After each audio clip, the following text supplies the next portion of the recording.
የ12ኛ ክፍል የማለፊያ ውጤት የሚያስመዘግቡ ተማሪዎች ቁጥር ዝቅተኛ የመሆን ምክንያት በጥናት ሊለይ ይገባል ተባለ።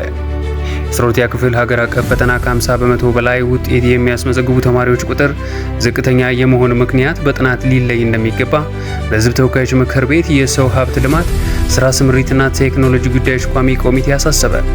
ቋሚ ኮሚቴው የትምህርት ሚኒስቴርን የ2018 ሩብ ዓመት እቅድ አፈጻጸም ገምግሟል።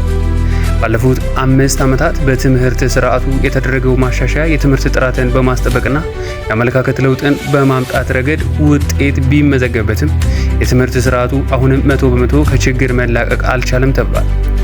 ከባለፉት ዓመታት አንጻር በ2017 ዓ.ም የ12ኛ ክፍል መልቀቂያ ፈተና ከወሰዱ ተማሪዎች የማለፊያ ውጤት ያስመዘግቡ ተማሪዎች ቁጥር ቢጨምርም ለፈተና ከተቀመጡ ተማሪዎች ቁጥር አንጻር ሲታይ ግን ዝቅተኛ መሆኑ ተገልጿል። በተጨማሪም ከዓመት ዓመት ለ12ኛ ክፍል ሀገር አቀፍ ፈተና የሚቀመጡ ተማሪዎች ቁጥር እየቀነሰ መምጣቱም ተጠቅሷል።